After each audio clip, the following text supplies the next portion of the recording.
Since it's holiday in Dubai, we were able to hop on a plane again for a quick trip. Our first stop is Bologna, Italy. Bologna has three nicknames. The first is La Dotta, or the Learned, because Bologna is home to the world's oldest university. The second is La Grassa, or the Fat. Thanks to its incredible food culture, Bologna is considered the capital of Italian comfort food and the birthplace of authentic Ragu, Tortellini, and mortadella. The third is La Rossa, or the Red, named for its stunning terracotta rooftops and beautiful red brick buildings. The people you're seeing in the bridge is actually the queue for the Marconi Express. Since we want to save time, we decided to book an Uber instead of taking the Marconi Express. Waiting for Uber. Uber Tesla has arrived and we're on our way to the accommodation we booked.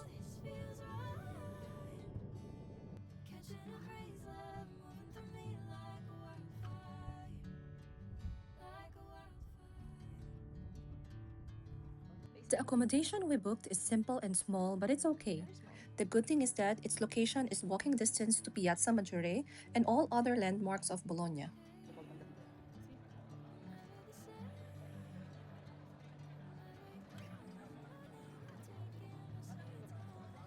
Outside our accommodation at Via dell'Independenza is the Bologna Cathedral, or previously known as the Metropolitan Cathedral of St. Peter.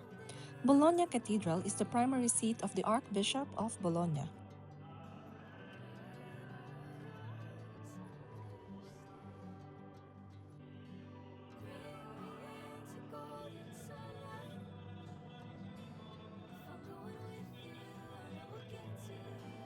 Then we moved towards Piazza Maggiore, where we saw the famous fountain of Neptune holding his trident. That symbol inspired the famous Maserati logo. The Maserati brothers were from Bologna, and in 1920, artist Mario Maserati used Neptune's trident as the emblem for the luxury sports car brand. You will find most of the historic landmarks and architecture at Piazza Maggiore. It has the Palazzo di Accurso, or the City Hall, Palazzo del Podestà, Basilica of San Petronio, and Fountain of Neptune. Salaborsa Library is also there, while the Quadrilatero Market is on the east side of the square.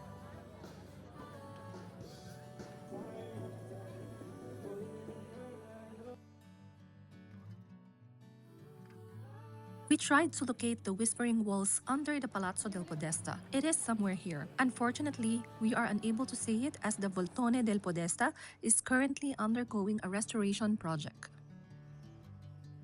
This is the Basilica of San Petronio, one of Bologna's most iconic landmarks. Construction began in 1390, but the basilica remains unfinished, giving it its distinctive half-marble, half-brick facade. Inside, you'll find one of the world's largest astronomical instruments built into the floor, the Meridian Line. It's a remarkable scientific masterpiece that has measured the sun's position for centuries.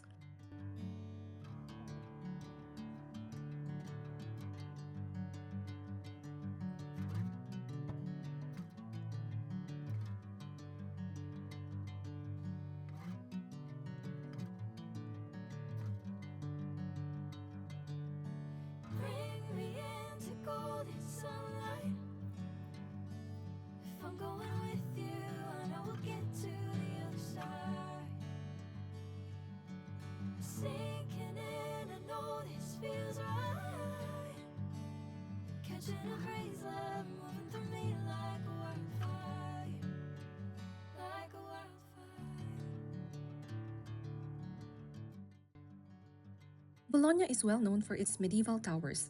At its peak, the city was home to more than 100 towers, built by wealthy families as symbols of power and prestige.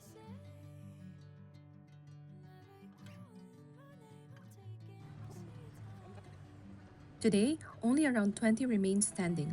The most famous are the two towers, the taller Asinelli Tower, which rises to nearly 98 meters, and the shorter Garizenda Tower, known for its dramatic lean.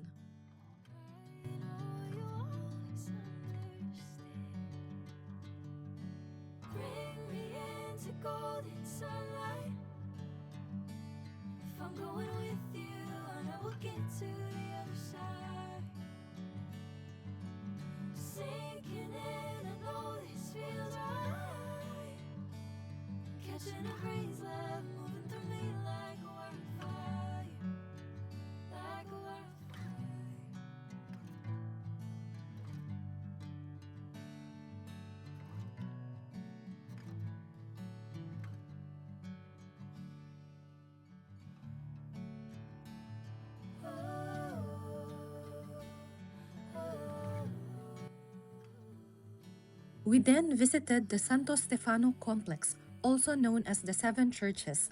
It is an interconnected religious buildings constructed to replicate the holy site of Jerusalem.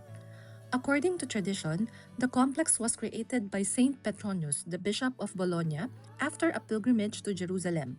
Inspired by the Church of the Holy Sepulchre, he designed it to reflect the city's most sacred sites, making it one of Bologna's most fascinating and historic landmarks.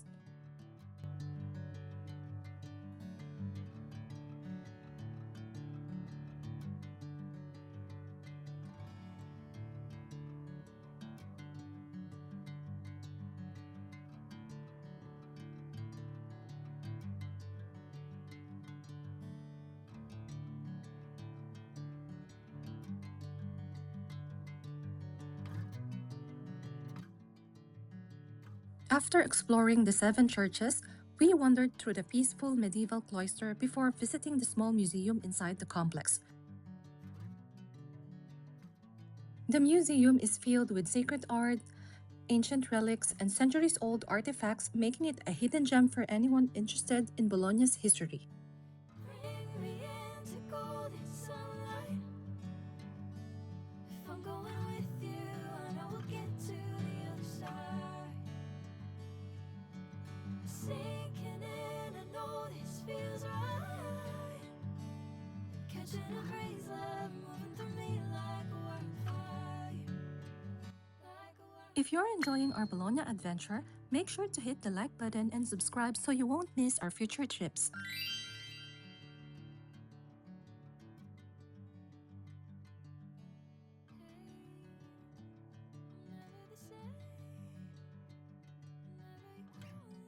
It was finally time to find something to eat. We've heard a lot about La Prosciuterria, so that's our first stop. We ordered a sandwich filled with mortadella, one of Bologna's most famous local specialties. If you're visiting with a group though, I'd recommend getting one of their charcuterie boards instead. They are loaded with a variety of cured meats and cheeses. But for just the two of us, it felt like it would be too much food. After that, we headed straight to Ragu to try the classic Tagliatelle al Ragù, made the traditional Bolognese way with fresh pasta and a rich slow-cooked meat sauce. I was trying to record here what he's gonna say about the Tagliatelle al Ragù, but I didn't realize that I made a rookie mistake of recording some of the clips in slow motion, so I ended up losing the original audio and I realized it only on the next day.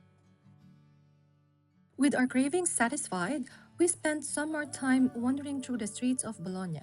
We honestly thought it was still early because the sun was still up, but when we checked the time, we were surprised to find out it was already 8 p.m. With full stomachs and happy hearts, we wrapped up our first day in Bologna, headed back to our accommodation, and packed our bags ready for tomorrow. The next morning, we checked out of our accommodation and headed back to Bologna's main train station.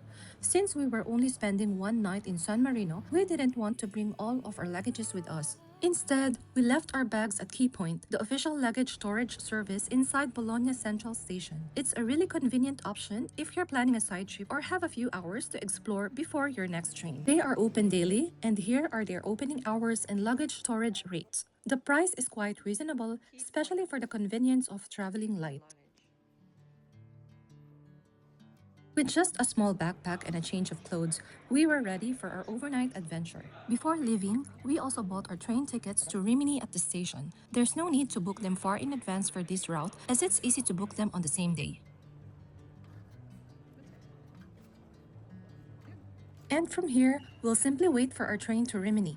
Once we arrive, we'll need to buy our tickets there before continuing on to San Marino for our overnight adventure.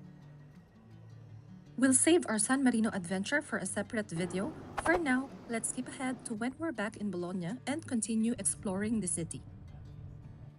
After returning from San Marino, we collected our luggage from KiPoint and checked into our new accommodation. This time, we stayed closer to Bologna Central Station, although it meant a slightly longer walk to Piazza Maggiore. Once we had dropped off our bags, it was time to head back out. We found a cozy coffee shop to grab a cup of coffee and recharge before starting off another day of exploring. We wandered again beneath Bologna's famous porticos, which are stretching for more than 60 kilometers throughout the city. I haven't mentioned earlier, but these porticos are recognized as a UNESCO World Heritage Site. Along the way, we also came across a small open-air market selling affordable clothes, souvenirs, and other items, so of course I had to stop and have a look.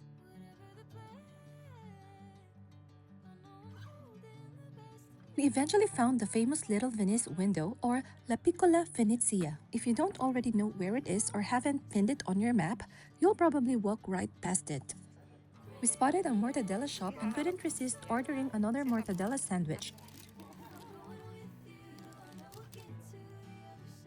From there, we headed into the Quadrilateral district and stopped by Mercado di Mezzo, but we had arrived a little too early, so it hadn't opened yet.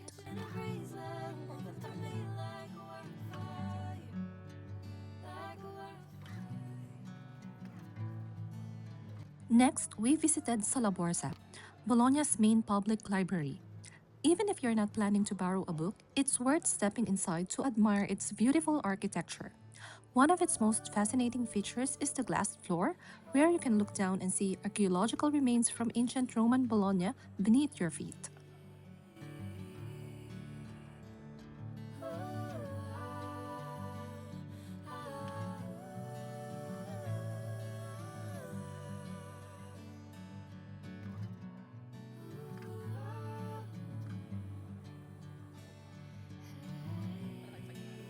We made our way back to Piazza Maggiore and visited the Biblioteca dell'Archiginnasio.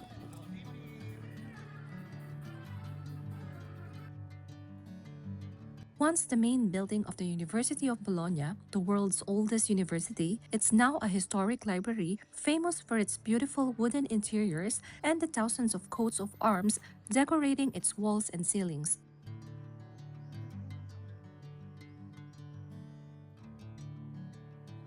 Be sure to visit the Anatomical Theater, where medical students once learned anatomy centuries ago. Unfortunately, we didn't get to see the Anatomical Theater.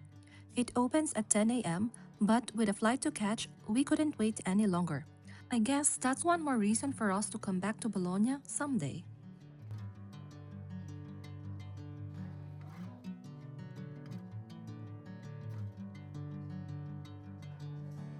Bring me into golden sunlight. If I'm going with you, I know we'll get to the other side. Sinking in, I know this feels right. At the end of Via Farini, you'll find Galleria Cavour, Bologna's luxury shopping district. Lined with designer boutiques and elegant storefronts, it's the perfect place for a bit of window shopping, even if you're not planning to buy anything.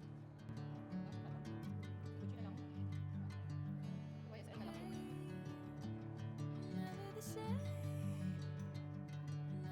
Never you calling my name, I'm taking my sweet time. There's still two more treats we had to try before heading back to our accommodation. First was the Tortellini Fritti. It's a crispy deep-fried twist on Bologna's famous pasta. The second was Gelato from Cremeria La Vecchia Stalla, which had a long queue when we passed by earlier. Bring me into golden sunlight. If I'm going with you, I know we'll get to the other side. Sinking in, I know. Now it's time to head to the airport and catch our flight to the next destination. Thanks for coming along on this adventure and hope to see you in the next one.